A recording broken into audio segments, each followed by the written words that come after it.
देंगे। थोड़ा सामने ध्यान देंगे तो आपको लाभ होगा। पता है सभी को भूख लगी है, भूख का इंतजाम हो रहा है, उधर ध्यान मत दीजिए। जो सेवा चल रही है वो सेवाधारी अपने आप कर रहे हैं, आप इधर ध्यान दीजिए। जो आत्मा को भोजन दिया जा रहा है, शरीर का भोजन क्या है वो हम सब जानते हैं, लेकिन आत्मा का भोजन क्या है वो हम नहीं जानते। आत्मा का भोजन है बातें, अच्छी बातें अच्छा भोजन, खराब बातें खराब भोजन। जैसे पौष्टिक तत्वों वाला भोजन हम देते हैं शरीर को तो हमारे शरीर में ताकत आती है, कुछ करने का उत्साह आता है। अनाप शनाप चीजें हम खाते हैं तो उनसे हमारे शरीर में ताकत नहीं आती है, तो कुछ करने का भी हमारे अंदर उत्साह नहीं आता। ऐसे ही आज हम सबके मन और बुद्धि कमजोर हो चुके हैं, तो उस मन और बुद्धि को शक्तिशाली बनाने के लिए मन को खुराक चाहिए अच्छी बातों की। अब आप कहेंगे अच्छी बातें तो हम बचपन से सुनते आ रहे हैं, वेद शास्त्र गीता ग्रंथ आदि सब सुनते आ रहे हैं, संतों की वाणियां सुनते आ रहे हैं, अच्छे अच्छे भजन भी सुनते आ रहे हैं, वो राइट है। लेकिन वो किस तरह का भोजन था हमारे लिए, एक छोटी सी बात आपके सामने प्रैक्टिकल रूप में करके देखें। आपके सामने आपको भूख लगी है, बहुत जरूरत है भोजन की, पेट में चूहे कूद रहे हैं, आपके सामने 2 थाली रख दी जाए, एक थाली में खीर भर दी जाए और एक थाली में खील भर दी जाए। एक थाली में खीर और दूसरी थाली में खील, दोनों आपको दे दी जाए, ठीक है। तो आप जब खील खाते हैं, खील का भी अपना स्वाद होता है, खीर खाते हैं उसका भी अपना स्वाद है, लेकिन जब खीर खाते हैं तो कम समय में ज्यादा प्राप्ति होती है, पेट भर जाता है ना, और मेहनत भी नहीं करनी पड़ती है। और जब खीर खाते हैं हम तो क्या होता है, टाइम ज्यादा लगता है और मुंह भी थक जाता है, जबाड़ा भी हमारा ना चलाते चलाते, और भूख भी नहीं मिटती तो ताकत भी नहीं आती है। ऐसे ही आज तक जो हम ज्ञान की बातें सुनते आ रहे थे, मैं अपना प्रैक्टिकल बता रही हूँ आपका, जो सुनते आ रहे थे वो आज तक हमने फंकियां मारी हैं, किसमें, खील में फंकियां मारी हैं। गहराई से समझने की कोशिश करेंगे सभी। अब आपके सामने जो पेश की जा रही है, हमारी बहन जी ने भाइयों ने जो पेश की है आपके सामने, वो खील की थाली नहीं, खीर से भरी थाली पेश की है, ठीक है। कम समय में अधिक बातों की जानकारी, और उस जानकारी को अगर जीवन में उतार ले तो अहो सौभाग्य। जो कहा गया है आज तक हम सुनते आए हैं, मनुष्य के लिए, मानव जीवन के लिए, तूने रात गवाई सोए के, दिवस गवाया खाए के, हीरा जन्म अनमोल था, कौड़ी बदले जाए।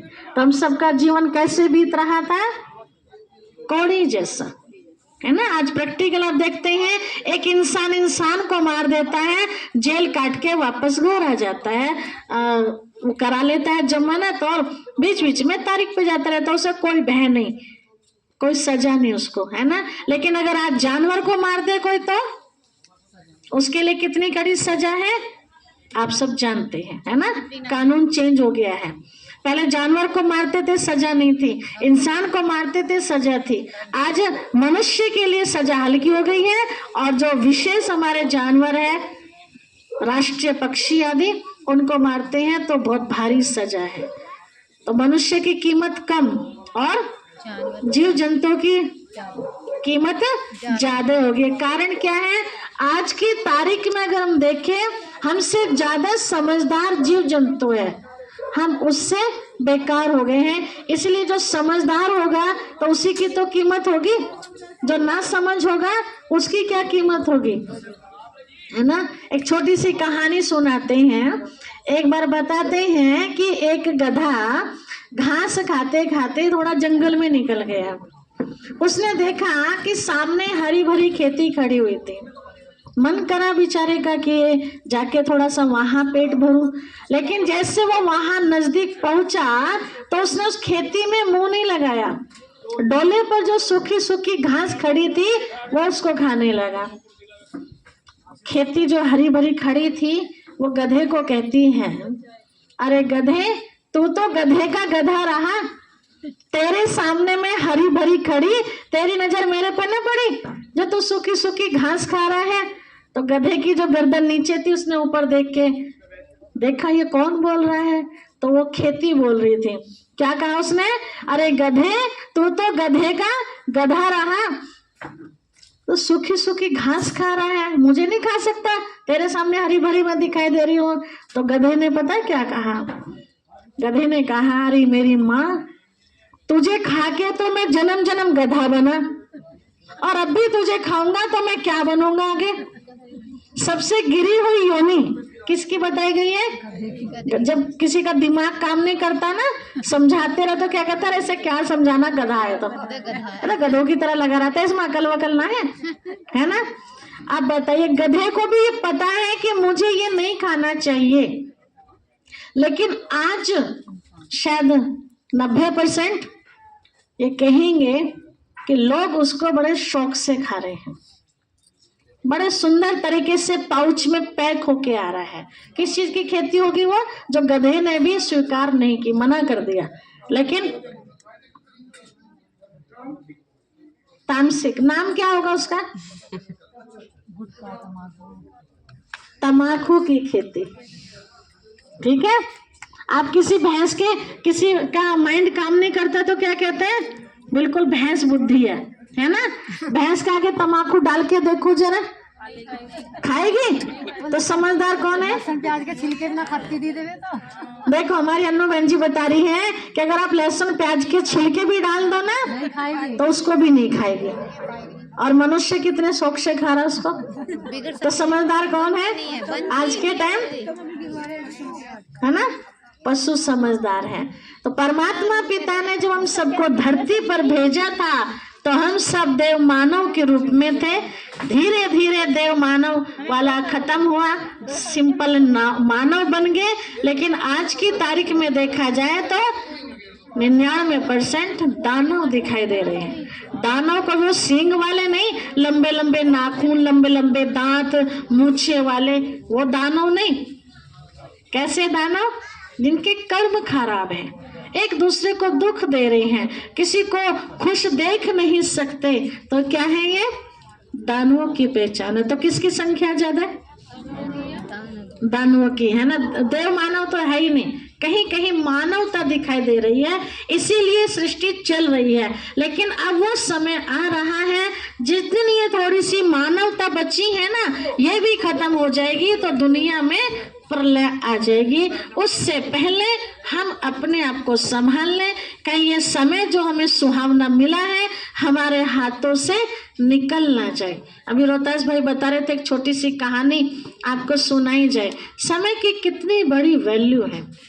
बताते हैं कि एक पेड़ पर एक बंदर और बंदरिया आपस में चिट चैट कर रहे थे।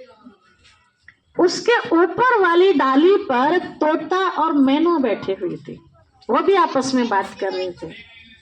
वो तोता और मैना जो आपस में बात कर रहे थे, उनकी चर्चा चल रही थी कि इस समय जो पेड़ से नीचे कूदेगा, नर नारायण और नारी लक्ष्मी बन जाएगी, उनका जीवन महान बन जाएगा, परिवर्तन हो जाएगा। अब वो आपस में, कई बार होता है ना, आप आपस में बात कर रहे होते हैं और थोड़ी दूर कोई और बात कर रहा होता है तो उनकी बात पर भी हमारा ध्यान खिंच जाता है। ऐसे बंदरिया का ध्यान गया जो ऊपर चर्चा चल रही थी। तो बंदरिया ने बंदर से कहा कि सुना आपने ये ऊपर क्या बात कर रहे हैं, तो बंदर का ध्यान नहीं था। बंदरिया ने बताया कि ये बता रहे हैं कि इस समय जो नीचे कूदेगा वो नर नारायण और नारी लक्ष्मी बन जाएगी, जीवन परिवर्तन हो जाएगा। तो बंदर ने कहा तो तेरा क्या विचार है। बंदरिया ने कहा मेरा विचार है कि मैं अपना जीवन बदलना चाहती हूँ, मैं तो कूदना चाहती हूँ। बंदर ने कहा दिमाग चल गया है क्या तेरा? तो ऊपर इतने ऊपर से कूदेगी, लक्ष्मी बनेगी, हाड़ को टूट जाएंगे, इलाज भी ना होगा अच्छी तरह। बंदरिया ने कहा नहीं, कुछ तो राज है इस बात में, मैं तो कूदूंगी, कि तुम भी कूद जाओ मेरे साथ। कहा नहीं, मेरा तो दिमाग नहीं चल रहा है, तेरा दिमाग चल रहा है ना, तो कूद जा। ठीक है, बंदरिया ने वही कदम उठाया जो उसने सोचा था, वो कूद गई। और जैसे वो कूदी तो बंदरिया वाला रूप उसका चेंज होके एक देवी वाला रूप बन गया।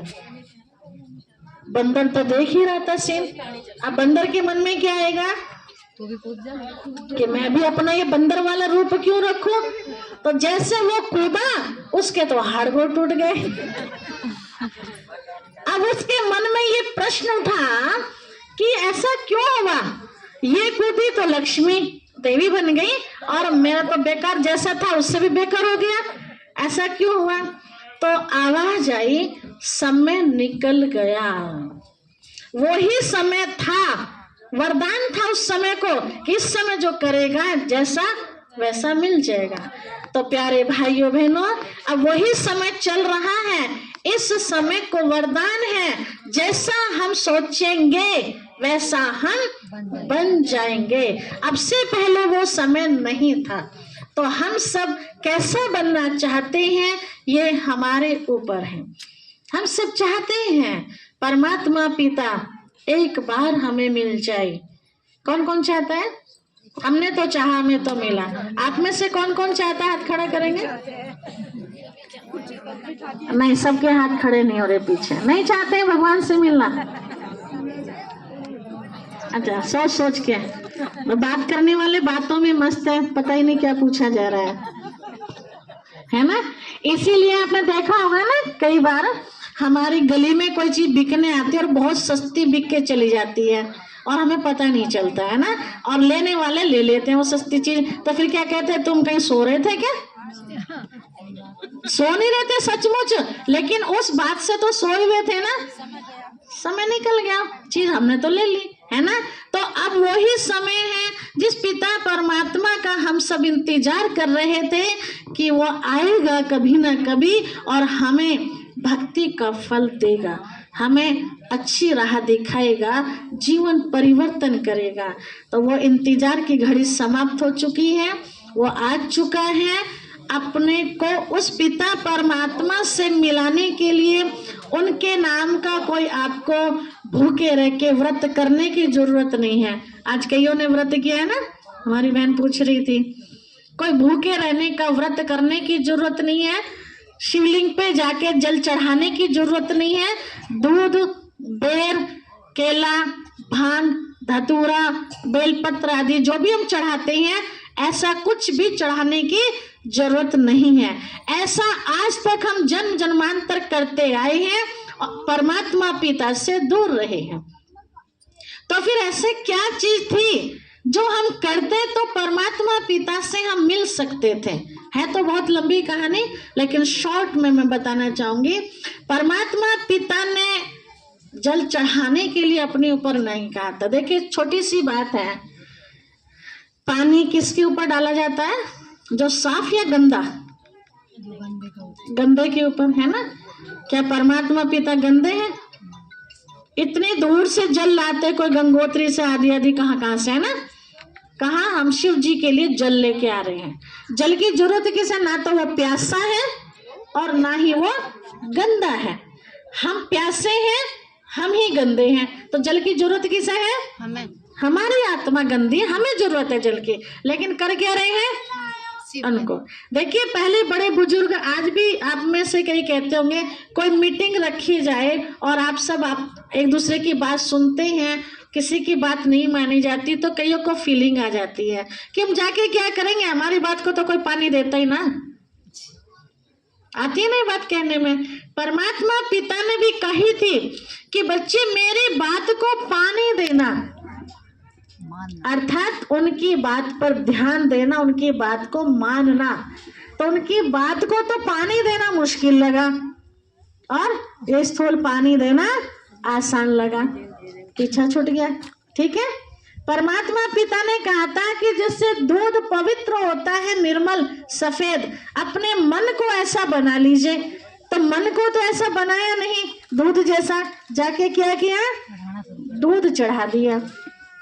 फलों में उनके ऊपर हम बेर चढ़ाते हैं, विशेष फल माना जाता है बेर का।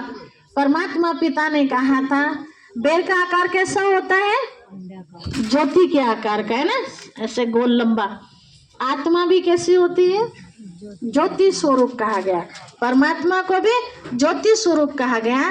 तो पिता परमात्मा ने कहा था तुम सब ज्योति स्वरूप आत्मा हो, तुम्हारे अंदर आपस में किसी के लिए भी बैर नहीं होना चाहिए, तो मुझे बैर दे दो, आपस में प्यार रखो। तो बैर तो त्यागा नहीं, क्या करा, जाके बेर चढ़ाना। आसान लगा है ना, ऐसे भांग चढ़ाते हैं। आप सोचिए शंकर जी के लिए कहते भांग पिया करते थे। मंदिर में आप शिवलिंग की प्रतिमा भी देखते हैं और शंकर जी की भी मूर्ति देखते हैं। भांग शंकर जी पे चढ़ानी चाहिए, शंकर जी पीते हैं या शिवलिंग पे? हाँ वो कह रहे हैं। सभी भाइयों से अनुरोध है, कोई भी ब्रह्मा भोजन के बिना नहीं जाएंगे, ठीक है। आपके लिए ब्रह्मा भोजन बना है, आप छोड़ के जाएंगे फिर वो वेस्ट जाएगा, बोझ किस पर चढ़ेगा, समझ जाइए, ठीक है।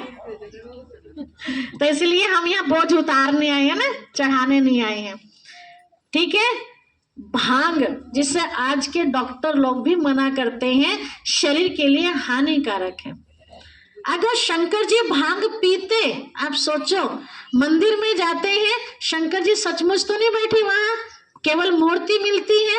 उस मूर्ति का दर्शन करने के लिए भी अगर कोई बीड़ी पी रहा होगा, तंबाकू खा रहा होगा, पान आदि खा रहा होगा, तो बाहर नल होता है, नल पर कुल्ला करके स्वच्छ होके तब उस मूर्ति के सामने जाता है।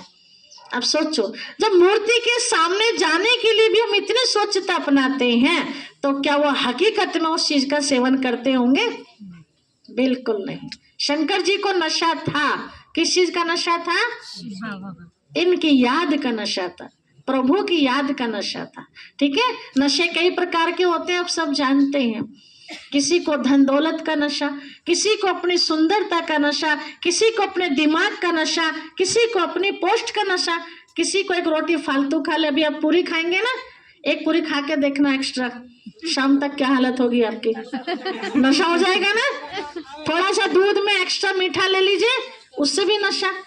तो किसी को फिर परमात्मा पिता की याद का नशा था। तो शंकर जी को क्या था?